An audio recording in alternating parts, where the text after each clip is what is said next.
প্রিয় নবম দশম শ্রেণীর শিক্ষার্থীরা এবং যারা এসএসসি পরীক্ষার্থী রয়েছে, আমরা আজকে ত্রিকোণমিতির 9.2 অনুশীলনীর ষষ্ঠ পাঠের ক্লাসটা করছি। আগের পাঠগুলো যারা দেখোনি, আমরা ভিডিও নিচে প্লেলিস্টের লিঙ্কটা দিয়ে দেবো, সেখান থেকে তোমরা দেখে নেবে। আজকে আমরা 24, 25, 26, 27 এই 4টা অঙ্ক করব।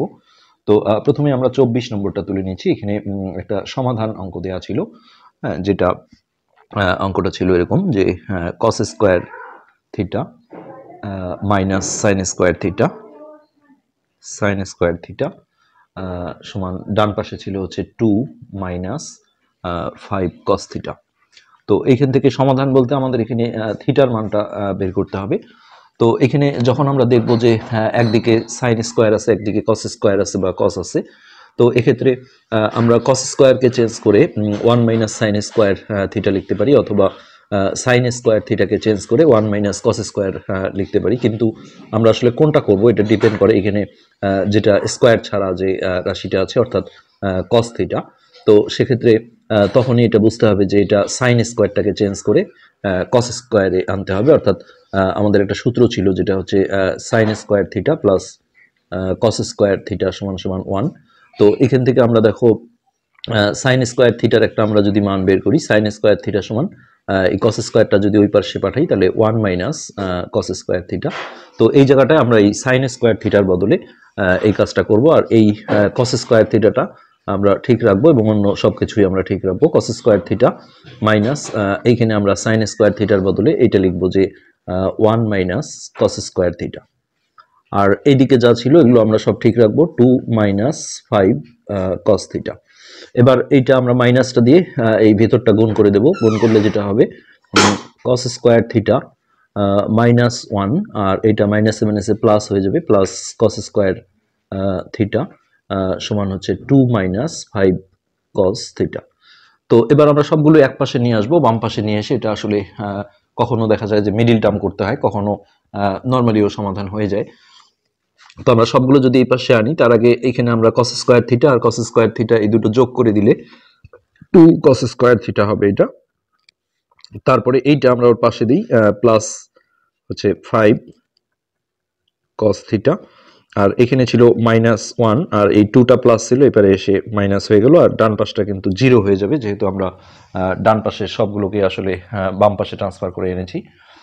তো এবার এই জায়গায় দুটো একই চিহ্ন, এটা আমাদের যোগ করে নিতে হবে। তো এটা আমরা যা ছিল তাই রাখলাম, 2 cos square theta plus 5 cos theta minus এটা 2 এর একে 3। তো এটা এখন আমাদের মিডল টার্মের যে উৎপাদকের বিশ্লেষণ আছে সেই নিয়মে উৎপাদকের বিশ্লেষণ করতে হবে। তো এটা এইখানে কোনো সংখ্যা থাকলে এই সংখ্যাটা আর এই কোণার সংখ্যাটা গুণ করে নিতে হয়, 3 দুগুণে 6। হ্যাঁ, তারপরে 1 গুণন 6 করে। কখনো দেখা যায় যে এই দুটো যোগ বা বিয়োগ করে মাঝের সংখ্যাটা আসে, আবার কখনো এটা দিয়ে না আসলে তখন গুণনীয়ক বের করতে হয়। তো আমরা এখানে নর্মালি দেখছি যে 6 থেকে 1 বিয়োগ করলে 5 হয়ে যায়। আমরা যদি সেটা করি তাহলে মিডিল টার্মে প্রথম আর লাস্ট রাশিটা আসলে ঠিক থাকে। সো প্রথম রাশিটা আমরা ওইভাবে রাখলাম। আর এটা যেহেতু আমরা বিয়োগ করব, তাহলে একটার আগে প্লাস একটার আগে মাইনাস দিতে হবে। তো এই মিডিল রাশির আগে প্লাস হলে বড়টা প্লাস দিতে হয়, ছোটটা মাইনাস, আর এখানে মাইনাস থাকলে বড়টা মাইনাস ছোটটা প্লাস। তো এই 6 এর সাথে একটা cos থিটা লাগিয়ে নিতে হবে দুটোর সাথেই। তো একটা আমরা নিলাম 6 cos থিটা, আর 1 cos থিটা যেহেতু লেখা যায় না, 1 আসলে সাংখ্য সহগ হিসেবে লেখা হয় না, শুধু cos থিটা। তো এইটা দেখো বিয়োগ করলে প্লাস 5 cos থিটা আসবে, তার মানে এটাই হলো মিডিল টার্ম, আর লাস্টের 3টা ঠিক থাকবে। এখন মিডিল টার্মের যে প্রসেস, দুটো দুটো করে কমন নিতে হয়। এই দুটোর মধ্যে 2 আর 6 এর মধ্যে 2 কমন যায়, আর cos স্কোয়ার থিটা আর cos থিটার মধ্যে cos থিটা কমন যায় ছোটটা। তাহলে এখানে একটা cos থিটা থাকবে, cos থিটা প্লাস এটাকে এটা দিয়ে ভাগ করলে, কেননা কমন নিলে আসলে ভাগ করে বসাতে হয়, হ্যাঁ, 6 ভাগ 2 করলে এটা 3 হবে, আর cos থিটাটা কমনে চলে গেল। আর কোনো কিছু কমন না গেলে এখানে একটা 1 কমন নিতে হয়, আর মাইনাস থাকার কারণে দুটোরই সাইন চেঞ্জ হয়ে প্লাস হয়ে যাবে। তাহলে cos থিটা প্লাস 3। আর মিডিল টার্মের একটা উল্লেখযোগ্য বৈশিষ্ট্য হচ্ছে এই পদটা একই রকম হতে হয়। তো এখন আমরা এই দুটোর মধ্যে থেকে একটা কমন নিয়ে নেব, সেটা হচ্ছে cos থিটা প্লাস 3। এটা কমন নিলে এইটা আর এটা এসে একটা ব্র্যাকেটে ইনটু আকারে গুণন আকারে চলে আসবে। হ্যাঁ, এটাই হচ্ছে একটা উৎপাদকের বিশ্লেষণ। তো এরকম আমরা প্রায় অঙ্কে করেছি যে দুটো রাশির গুণফল 0 হলে প্রথমে একবার এইটা সমান 0 দিতে হয়, আর এইটা সমান 0, এইখান থেকে দুটো মান আসে। তো আমরা এটা সমান যদি 0 দিই, তাহলে এখানে একটা জিনিস দেখতে হবে যে আমরা যদি এটা সমান দেখো 0 দেই, পরের লাইনে এটা -3 হয়ে যাবে। তো cos থিটার মান কিন্তু এরকম নেই, সো এটা আমরা নট 0 দিতে হবে। আর এইখান থেকে আমরা যেটা করব 2 cos থিটা -1 = 0। তো ফার্স্টে এই 1টাকে ওই পারে পাঠাতে হবে, তাহলে 2 cos থিটা সমান 1, তারপরে এই 2টা গুণন আছে ওই পারে গেলে ভাগ হয়ে যাবে, অর্থাৎ cos থিটা সমান হাফ। তো cos 60 এর মান হাফ, ডান পাশে আমরা cos 60 বসাবো। cos থিটা সমান হচ্ছে cos 60। তো এই cos cos ক্যান্সেল করলে এখানে থিটার মান যেটা আসবে সেটা হচ্ছে 60 ডিগ্রি। আর উপরে শর্তে দেয়া ছিল থিটা সূক্ষ্মকোণ, তার মানে 90 ডিগ্রির চেয়ে ছোট কোণ। তো 60 ডিগ্রি এটাই হচ্ছে আমাদের এই কোশ্চেনের অ্যান্সার। আমরা এখানে লিখে দেব যে নির্ণেয়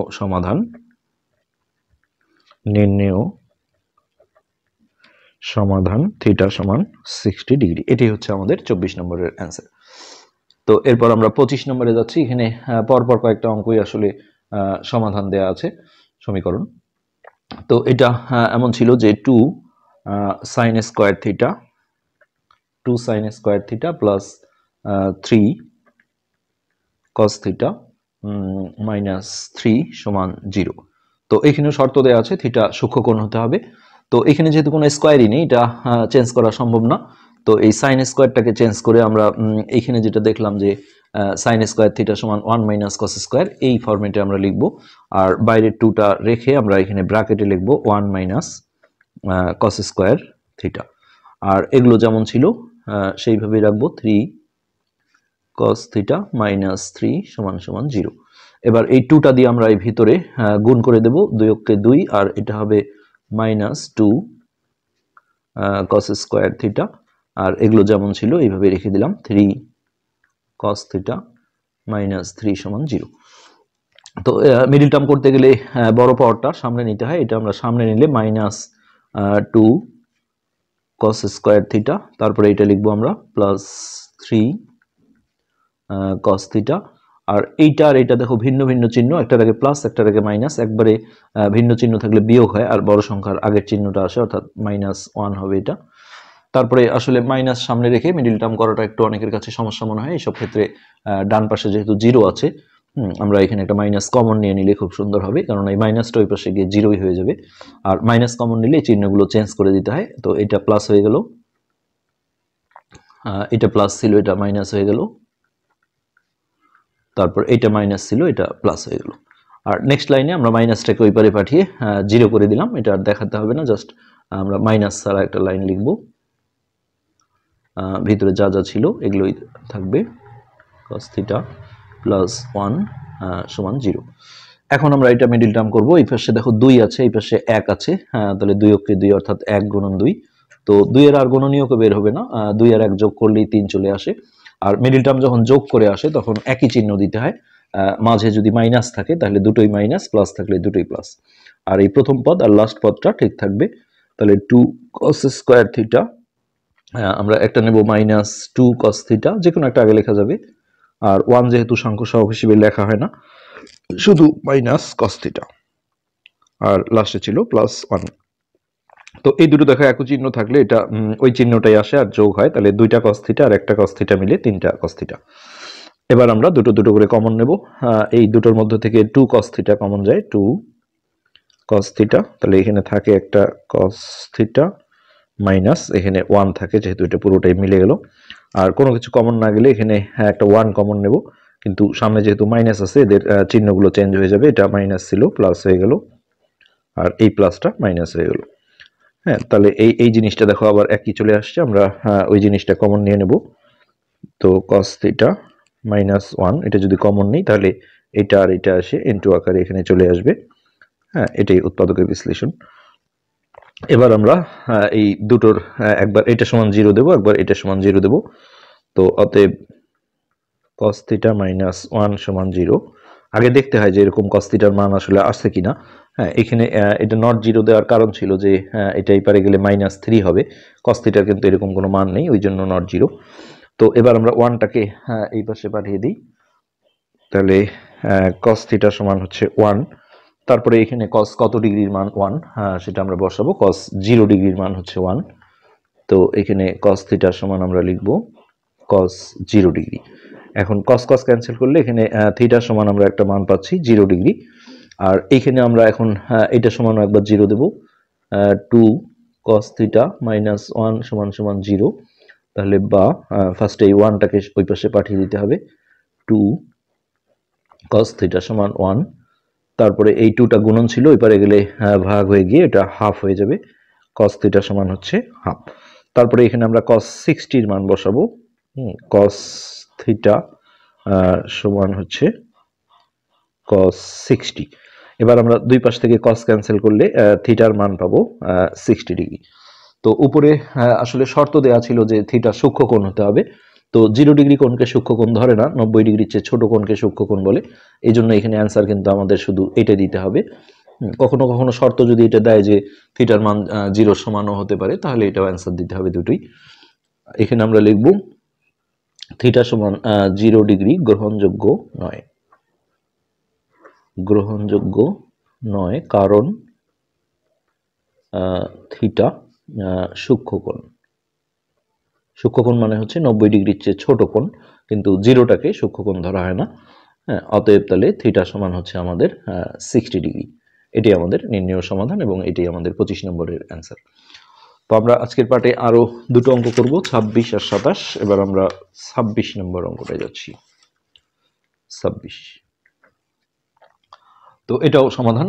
এই ধরনের অঙ্কগুলি কিন্তু আসলে সৃজনশীলে দেখা যায় যে আসে। tan স্কয়ার থিটা মাইনাস ব্র্যাকেটে আছে 1 প্লাস এখানে দেয়া আছে √3, তারপরে এইখানে tan থিটা। এগুলো কখনো হয়তো চেঞ্জ করে সাইন দিয়ে দেয়, এরকমই জাস্ট, কিন্তু প্রসেসটা আসলে একই, প্লাস √3 সমান সমান 0। তো এই অঙ্কের যেটা প্রসেস সেটা হচ্ছে এই যে tan থিটাটা আছে এটা দিয়ে এই ভিতরটায় গুণ করতে হয়। তো এই গুণটা করতে গিয়ে অনেকেই একটা সমস্যা করে, সেটা আমরা দেখাচ্ছি। এটা যেমন আছে তেমনই থাকবে tan স্কয়ার থিটা। আসলে এই tan থিটাটা এখানে থাকা আর এইখানে থাকা একই জিনিস। তো সামনে যে মাইনাস আছে এটা কিন্তু কাউন্ট করতে হবে, মাইনাস দিয়ে গুণ করলে আসলে চিহ্নগুলো চেঞ্জ হয়ে যায়। তো 1 এর সাথে এটা গুণ করলে আসলে tan থিটাই থাকবে, একের সাথে যাই গুণ করা হয় তাই হয়, অর্থাৎ tan থিটা। আর এটা প্লাস মাইনাসে মাইনাস হয়ে √3 tan থিটা হয়ে যাবে। এটার সাথে যখন আমরা এটা গুণ করব √3 tan থিটা, আর লাস্টে যেটা √3 ছিল এটা থেকে গেল। তো যখন এরকম চারটা পদ থাকে তখন আর মিডিল টার্মের সুযোগ থাকে না, তখন ডাইরেক্ট আমরা দুটো দুটো করে কমন নিলেই চলে আসবে। তো এই দুটোর মধ্যে ছোটটা অর্থাৎ tan থিটা এটা হলো কমন। তো এখানে একটা স্কয়ার ছিল, তো একটা কমনে চলে গেল আর একটা থাকলো, আর কমনের পুরো জিনিসটা মিলে গেলে এটা 1 লিখতে হয়। আর এই দুটো পদের মধ্য থেকে √3 কমন যায়, কিন্তু সামনে যেহেতু মাইনাস আছে চিহ্নগুলো চেঞ্জ হয়ে যাবে। এটা মাইনাস ছিল, এটা প্লাস হয়ে গেল। √3 যেহেতু কমনে চলে গেছে, এখানে শুধু tan থিটা থাকবে, আর এই সাইনটা চেঞ্জ হয়ে মাইনাস হয়ে যাবে। এটাও কমনে চলে গেছে, অর্থাৎ 1 আসবে। আর এদিকে নজরটা রাখতে হয় যে মিডিল টার্মের মতো এই জায়গাটা একই আসতে হয়। তো এবার এই tan থিটা মাইনাস 1 দুটোর মধ্যে থেকে আমরা যদি একটা কমন নিই, তাহলে এই যে বাইরে যে দুটো ছিল অর্থাৎ tan থিটা মাইনাস √3 সমান 0। তো এবার আমরা এই দুটো একটা একটা করে 0 দেবো। এই অঙ্কে কিন্তু কোনো শর্ত দেওয়া ছিল না, তো আমরা এখানে থিটার মান হয়তো বা দুটো পাবো, tan থিটা মাইনাস 1 সমান 0, আর এইদিকে আমরা এইটা সমান 0 দেবো, tan থিটা মাইনাস √3 সমান 0। তো ফার্স্ট টাইম 1টাকে আমরা ওই পারে পাঠিয়ে দেবো এখন, বা tan থিটা সমান হচ্ছে 1, তাহলে tan 45 ডিগ্রির মান 1, এখানে আমরা tan 45 লিখব। তাহলে tan থিটা সমান হচ্ছে tan 45 ডিগ্রি। তো দুই পাশ থেকে ট্যানটা ক্যান্সেল করলে আমরা থিটার মান পাবো এখান থেকে 45 ডিগ্রি। ঠিক একইভাবে এই পাশটাও আমরা সমাধান করব আস্তে আস্তে। √3টা ওই পাশে আমরা পাঠিয়ে দিই প্লাস করে, tan থিটা সমান হচ্ছে √3। তারপরে এইখানে tan 60 ডিগ্রির মান হচ্ছে √3, আমরা ওই পাশটা tan 60 লিখব। tan থিটা সমান হচ্ছে tan 60। এবার দুই পাশ থেকে tan ক্যান্সেল করলে এখান থেকে আমরা পাবো থিটা সমান 60 ডিগ্রি। তো এখানে যেহেতু সেরকম শর্ত ছিল না, এখানে দুটোই কিন্তু অ্যান্সার হবে। নির্ণেয় সমাধান থিটা সমান 45 ডিগ্রি, দুটো অ্যান্সার হলে অথবা দিয়ে লিখতে হয়, অথবা 60 ডিগ্রি, এই দুটোই হচ্ছে আমাদের এই কোশ্চেনের answer.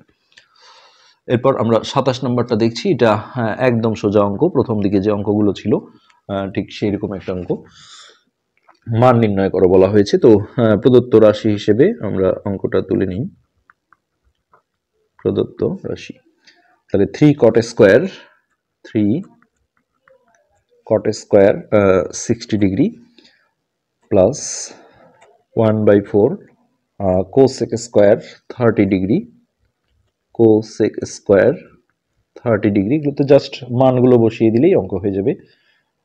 Plus 5 sin square 45 degree, 5 sin square 45 degree, তার সাথে আছে -4 cos স্কয়ার 60 ডিগ্রি। তো এই প্রতিটা জায়গায় আমরা স্ব মানগুলো বসিয়ে দেবো, তাহলেই মান বসিয়ে জাস্ট ক্যালকুলেশন করলে কিন্তু অঙ্ক হয়ে যাবে। তো cot 60 মান হচ্ছে 1/√3, তাহলে এই বাইরের 3টা আমরা রাখলাম, আর যেহেতু এখানে স্কোয়ার দেওয়া আছে তাহলে 1/√3 তার উপর ব্র্যাকেট দিয়ে স্কোয়ারটা আমরা দিয়ে দেব। তো এরপর এখানে 1/4টা আগে লিখে এখানে কোসেক 30 ডিগ্রির মান বসাবো। কোসেক 30 মান হচ্ছে 2, তার উপর স্কোয়ার আছে, তাহলে এখানে ডট দিয়ে 2 এর উপর স্কোয়ার, তারপর প্লাস এই 5টা আমরা রাখলাম। সাইন 45 এর মান হচ্ছে 1/√2, তাহলে 1/√2 তার উপরে স্কোয়ার। এরপর -4 cos 60 মান হচ্ছে হাফ, তার উপর আমরা স্কোয়ার দিয়ে দিলাম। এবার এই স্কোয়ারের জিনিসগুলো আমরা স্কোয়ার থেকে জাস্ট বের করে নেব। 3.1 স্কোয়ার পেলে 1ই হবে, আর √3 উপর স্কোয়ার করলে স্কোয়ার আর রুট ক্যান্সেল হয়ে গিয়ে এটা 3 হবে, এটা কিন্তু 9 হবে না, অর্থাৎ 1/3।